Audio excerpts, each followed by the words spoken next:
வணக்கம். இன்னைக்கு நம்ம ஒரு அருமையான சுவையில் ரொம்ப ஹெல்த்தியான சாத்துக்குடி ஊறுகாய் எப்படி பண்ணுறதுன்னு பார்க்கலாம் வாங்க.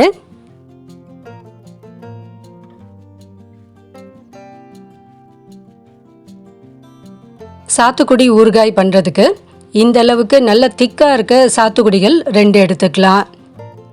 நல்ல ஈரம் போக சாத்துக்குடிகளை தொடச்சி எடுத்துக்கலாம். நம்மளோட கைகள், கத்தி எதுலேயுமே ஈரம் இல்லாமல் பார்த்துக்கணும்.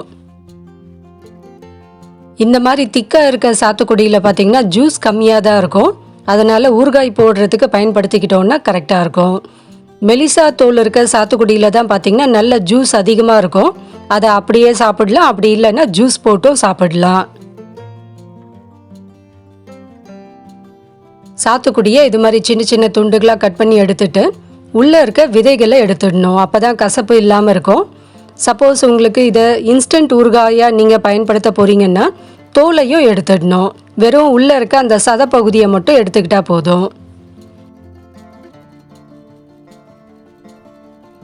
இப்போ நம்ம போட போகிற இந்த சாத்துக்குடி ஊறுகாயை பார்த்திங்கன்னா நம்ம 3 நாள் கழித்து தான் பயன்படுத்த முடியும். அதே சமயத்தில் ஊறுகாய் நல்லா ஊற ஊற தோல் நல்லா சாஃப்டாக மாறிடும்.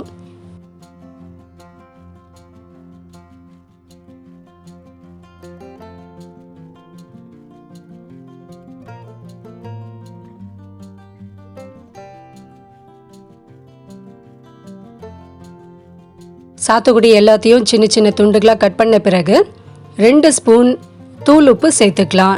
கல்லுப்பு வேண்டாம், தூள் உப்பு சேர்த்தோன்னா கரெக்டாக இருக்கும். ஒரு 2 ஸ்பூன் குக்கிங் வினிகர் சேர்த்துட்டு 5 ஸ்பூன் மிளகாய் தூள், 1/2 ஸ்பூன் மஞ்சள் தூள் இதை சேர்த்து நல்லா கலந்து விட்டுக்கலாம்.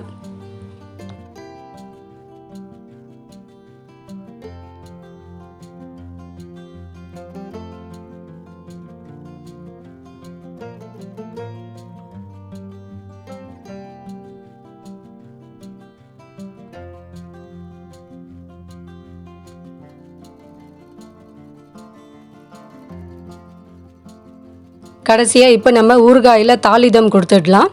1 குழிக்கரண்டி நல்லெண்ணெய் சேர்த்துட்டு சின்ன ஸ்பூனால் 1 ஸ்பூன் கடுகு நல்லா பொரிய விட்டுட்டு ஒரு 1/4 ஸ்பூன் பெருங்காயத்தூளையும் நல்லா பொரிய விட்டுட்டு ஊறுகாயில் கலந்து விட்டுடலாம். நல்ல வாசனையாக இருக்குது. இது நல்ல ஒரு 3 நாளைக்கு அப்படியே ஊறட்டும். ஊறின பிறகு நம்ம இதை பயன்படுத்த ஆரம்பிக்கலாம்.